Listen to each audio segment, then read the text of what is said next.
Past life regression আপনি কি সত্যি সম্ভব? পিএলআর যদি আমি খুব শর্টে বলি, এটা হচ্ছে আমাদের কর্মের আয়না।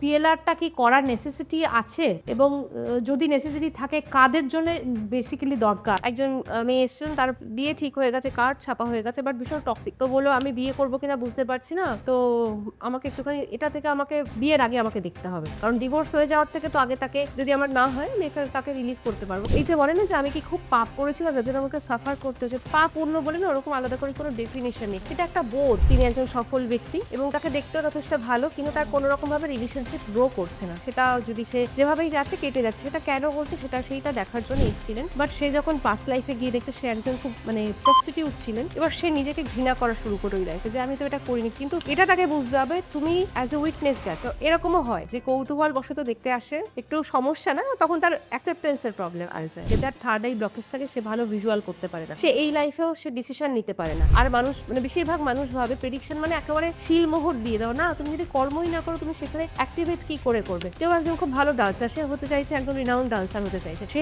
যদি নিজের নাচটাকে নিয়ে কাজটাই না করে তাহলে সে কি করে হবে? আমরা কাউকে সাজেস্ট করতে পারি না তুমি এটা পিএলআর করো বা তুমি পিএলআর করো না, সেটা ডিপেন্ড করছে ক্লায়েন্ট যদি চায়, বা কিছু কিছু ক্ষেত্রে অনেক অ্যাস্ট্রোলজার দ্বারাও সাজেস্ট করে। Prompt with Paromita with Piyali as a guest ভালো লেগে থাকে সাবস্ক্রাইব করুন, শেয়ার করুন, এই চ্যানেলটাকে লাইক করুন, কমেন্ট করুন।